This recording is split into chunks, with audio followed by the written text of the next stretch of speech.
continuing on with this topic of prophecy narrowing further, what do we learn in the Old Testament versus the New Testament about what it is and what it looks like? And I draw that distinction because I hear that drawn as a distinction a lot in conversations with people. Yeah. So, first, one thing I wanted to mention is whether someone is a cessationist or a continuationist, there are sincere, genuine believers on that land in both camps. They approach passages of scripture differently. But it's important to realize that there are some things that are promoted under the label of prophecy that are just totally out of bounds biblically, and they can't be agreed to disagree issues. For example,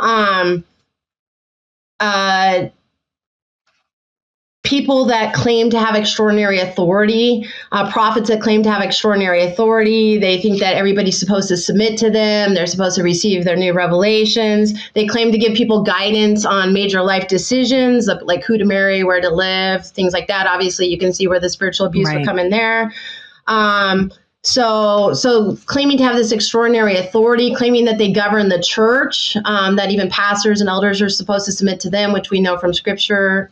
Elders are presented as those who govern the church, not prophets, not apostles today. Also, if they treat their prophecies as equal to scripture, and they may say they don't treat them as equal to scripture, but if in actuality they do, that's really problematic. And then there's a lot of occultic practices under the label of prophecy that are being promoted today. And we can talk about that more if you want in a bit, but those are way out of bounds as well. And that's something that even continuationists who believe the miraculous gifts today, even many charismatics and Pentecostals are very concerned about these occultic practices that are being promoted under the label of prophecy.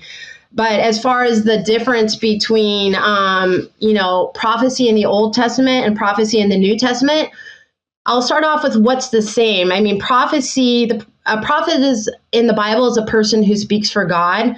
And the purpose of spiritual gifts, including prophecy, is the edification of the church. It's the strengthening of the church. We know that from 1 Corinthians 14:3. It says, the one who prophesies speaks to people for their upbuilding and encouragement and consolation. And prophecy in the Bible can be predictive. It can, at times, prophets would reveal things about the future, but it's not always like that. Often prophecy in the Bible is like revealing God's view on something or things like that. Something that's happening in the present day. It's not always predicting the future. So those are things for people to be aware of. But what's the same in the Old Testament and the New Testament is prophets communicate revelation from God. And prophets and prophecies must be tested. That's taught both in the Old Testament and the New Testament. And so today, NAR leaders, the apostles and prophets in the New Apostolic Reformation movement, they'll claim that the prophets today can make mistakes when they prophesy, and they can still be genuine prophets of God. But Scripture was clear in Deuteronomy 18:20 through 22, that if a prophet gives a prophecy and speaks a word that God has not spoken, then that prophet is a false prophet. And there's no indication in Scripture that test was ever done away with. The burden of proof is on those who would try to say that it's been changed, it's been done away with. So Deuteronomy 18:20 through 22 says, but the prophet who presumes to speak a word in my name that I have not commanded him to speak, or who speaks in the name of other gods, that same prophet shall die. And if you say in your heart, how may we know that the word that the Lord has not spoken? When a prophet speaks in the name of the Lord, if the word does not come to pass or come true, that is a word the Lord has not spoken. The prophet has spoken it presumptuously. You should not be afraid of him. And so, but the thing is, so you have these people in the New Apostolic Reformation movement who are saying it's okay to be a prophet and make mistakes when you prophesy. But on top of that, you do have many charismatics today who don't believe that there's an office of prophet, who don't believe that there's these authoritative prophets like there are in NAR, but they do believe that people today have a spiritual gift of prophecy and that they can have that gift and still give prophecies that are false and mistaken. And so that view has been popularized by Wayne Grudem. He argues that in his book, The Gift of Prophecy in the New Testament Today. And so many charismatics have come to believe that view, that it's okay, that you can have the gift of prophecy and make mistakes when you prophesy.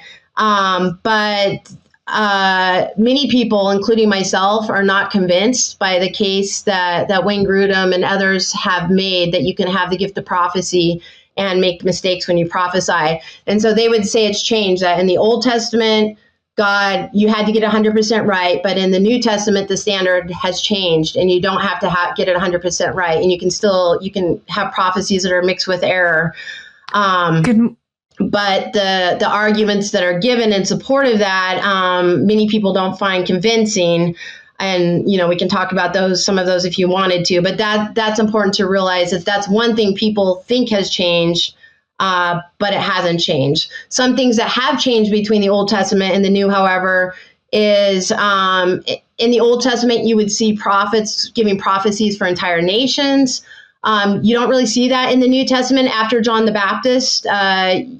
Prophets are giving prophetic words to individuals and within local churches. And the two witnesses in Revelation later, they are prophesying to nations, but that's Revelation, that has to do with the end times. But in the New Testament, you generally don't see prophets prophesying to nations. And today also prophets would not give revelation for the global church. And so that's a thing many prophets today claim to do. They claim that they're giving new teachings or new practices. For example, like Mike Bickle would claim that God had revealed to him that there's a global bridegroom fast, and Christians worldwide should take part in this fast, and that will help bring Christ back to earth if they take part in this fast. So the idea that there's these new teachings or practices that are being revealed today would challenge the sufficiency of Scripture.